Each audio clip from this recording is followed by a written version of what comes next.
예수님, 오늘 제가 좀 큰일 날 뻔한 일이 있었는데, 요즘에 아파트에 그 공동 현관들이 다들 있잖아요. 이 공동 현관에 들어가려면 세 가지의 방법이 있습니다. 첫 번째는 그 키패드의 비밀번호를 이렇게 띡띡띡띡 눌러서 여는 방법과, 두 번째는 카드키를 이렇게 갖다 대면 탁 열리고, 세 번째는 요즘 아파트는 그런 게 있더라고요. 핸드폰 어플로 이렇게 연동이 되어서 문 근처에 가면 자동으로 핸드폰을 딱 인식을 해서 문을 열어줘요. 저는 사람이 또 이 귀찮은 걸 별로 안 좋아하는지라 비밀번호는 제가 이 세입자라서 집주인이 해놓은 거를 바꾸지는 못했고, 두 번째 카드키는 들고 다니기 귀찮고, 세 번째에 이 핸드폰 어플로 공동현관문을 이렇게 등록을 해서 열고 다니면서 다녔는데 문제가 생겼어요. 오늘 점심에 제가 10여 년 전에 보자로 있을 때 본당에 있었던 청년이 인사를 왔어요. 그래서 같이 밥 먹으려고 밖으로 딱 나갔는데, 나갔다가 들어올 때에 딱 보니까 공동현관이 안 열리는 거예요. 왜 안 열렸느냐? 네? 답을 아시는 분이 계시는 것 같은데? 뭘까요? 핸드폰을 놓고 와서? 아닙니다. 비슷했는데. 핸드폰을 바꿔서. 그래서, 어플이 초기화가 된 거예요. 그래서 이제 당황스러운 저는 어떻게 했을까요? 당황스러운 저는 한 2시간 전에 저를 칭찬하면서 주머니에서 카드키를 꺼내다가 혹시나 싶어서 갖고 갔는데 역시나 안 열리길래 어플을 확인해 봤더니 관리사무소에 문의하라고 이렇게 뜨더라고요. 그래서 이제 가까스로 집에 들어갔는데, 이처럼 제가 살고 있는 제 집이잖아요. 월세긴 하지만 그 집에 들어가는 그 권한은 키를 쥐고 있는 제가 들어가는 건데, 이 키가 없으니까 문을 열지도 못하고 닫지도 못하는 상황에 놓이게 된 겁니다. 그래서 이 키라고 하는 것이, 열쇠라고 하는 것이 어떤 상징적인 의미로 본다면 어떤 역할과 직무, 그러한 권한을 상징하는 것 같아요. 오늘 일독서의 이사야서 말씀을 보면 두 명의 인물이 나오는데, 당시의 배경은 이 남유다를 히즈키야 임금이 다스릴 때 상황입니다.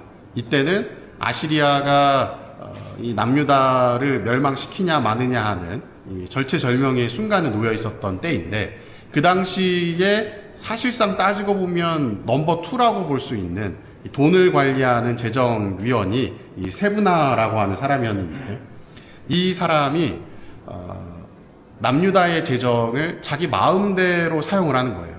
왜냐하면 그 곳간의 문을 세브나가 쥐고 있었기 때문에. 그래서 자기가 필요하면 열어다가 막 쓰고, 그걸 또 자기 마음대로 유용하고 하면서 죄를 짓고 있었습니다. 그 모습을 본 하느님께서 이 힐키야의 아들 엘야킴에게 그 역할과 권한을 넘겨주세요. 이 역할을 받은 엘야킴은 그 이전의 세브나와는 다른 모습을 보입니다.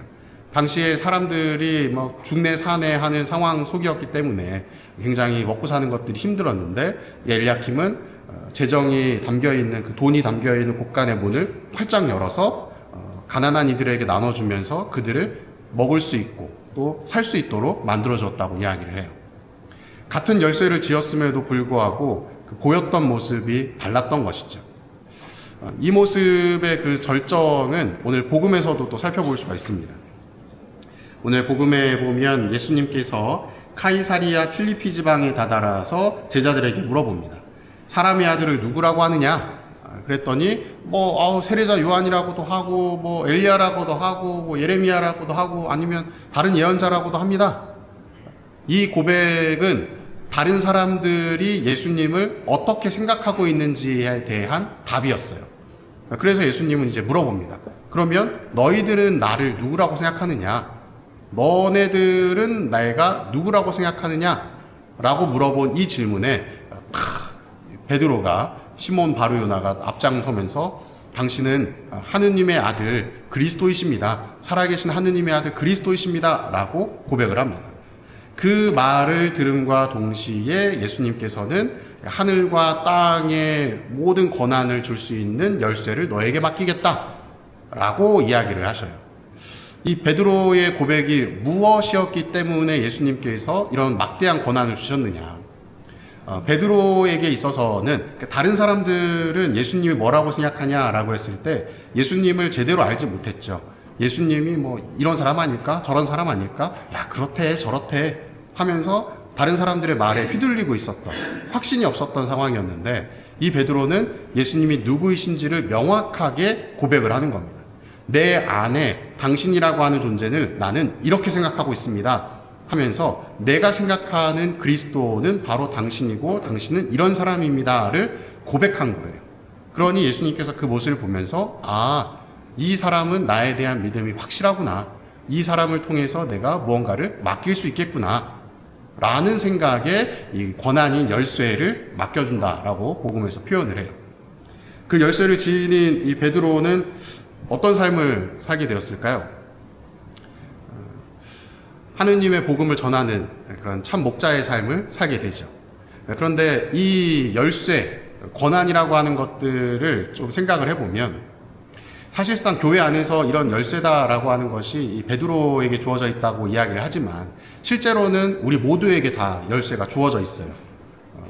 뭐 어떤 이들에게는 가정의 아버지로서, 어머니로서, 뭐 어떤 이들에게는 또 회사에서 어떤 역할을, 또 성당에서는 뭐 어떤 뭐 분과장, 위원, 어느 봉사자, 각자가 몸담고 있는 그 위치, 직무와 역할이 사실상 그 열쇠라고 하는 권한과 같다라고 표현할 수가 있습니다. 그렇다면 그 역할 안에서 나는 어떤 모습을 보이면서 살고 있는가 생각해 보시면 좋겠어요. 어떤 이들은 같은 자리에서도 사람들을 힘들게 하고 고통스럽게 하는 사람이 있는 반면에 또 어떤 사람들은 그 같은 자리임에도 불구하고 사람들을 행복하게 해주고 사람들을 기쁘게 해주는 모습을 보일 겁니다.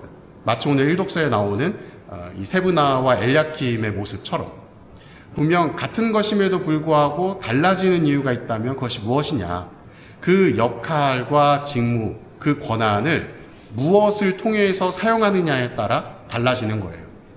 아마도 다른 사람들에게 상처 주고 위화감을 조성하는 사람이라면 그 역할과 권한은 어디에서부터 출발하느냐, 나에게서부터 출발할 겁니다. 내가 최고고 내가 잘났고 내가 하고 싶은 대로 할 거야. 너희들은 틀렸어 라는 생각에 내 손에 쥐어진 이 커다란 칼자루를 마구 휘두르는 거죠. 그러다 보니 주변 사람들이 다 상처받고 다치고 때로는 그 사람과 아예 단절하는 상황까지도 발생할 수 있는 겁니다. 하지만 그 시작점이 바로 하느님의 사랑이라면, 예수 그리스도의 사랑이라면 달라집니다. 마치 오늘 일독서의 표현으로 본다면 곳간의 문을 걸어 잠그고 있는 세브나의 모습이 아니라 곳간 문을 활짝 여는, 그를 통해서 다른 사람들에게 자비와 나눔과 사랑을 실천하는 모습, 그 모습이 바로 그 출발점에서부터 시작된다는 것이죠. 그래서 여러분들 주변에 아마도 그런 분들을 많이 좀 만나시지 않았을까 하는 생각이 듭니다. 분명 같은 자리임에도 불구하고 누구를 만날 땐 기쁘고 누구를 만날 때는 기쁘지 않고, 그 가장 큰 이유가 바로 그 대상이 어디에 그 시작점을 두고 그 자리의 역할을 잘 이행하는가에 따라서 달라지는 것 같아요. 여러분들도 각자 열쇠가 주어져 있다고 말씀을 드렸죠. 그 열쇠라 함은 여러분들이 맡고 있는 각자 삶의 자리입니다. 그 자리 안에서 누군가는 상처 주는 사람으로 살 수도 있고, 또 누군가는 상대방의 마음을 보듬어주는 사랑을 전하는 역할로 살 수도 있을 거예요. 나는 어떤 모습으로 살고 있는가 한번 생각해 보셨으면 좋겠습니다. 오늘 이 독서의 내용에 보면 이런 표현이 나오는데, 하느님의 풍요와 지혜와 지식은 정녕 깊습니다 라고 이야기를 해요. 한정적인 나의 존재를 통해서 그 열쇠의 권한을 수행하는 것이 아니라 무한한 하느님의 능력으로 그 열쇠를 수행할 때 비로소 더 커다란 것들을 하느님께서 나를 통해 마련해 주신다는 것을 생각해 보셨으면 좋겠습니다. 그리고 혹여나 내가 누군가에게 반대로 누군가에게 그런 상처를 받고 계신 분들이 계신다면 또 상대방을 위해서 너른 마음으로 기도할 수 있는 모습을 보이시면 좋겠어요. 분명 어느 때가 되면, 어떤 시기가 되면 그 분도 깨닫는 때가 오실 겁니다.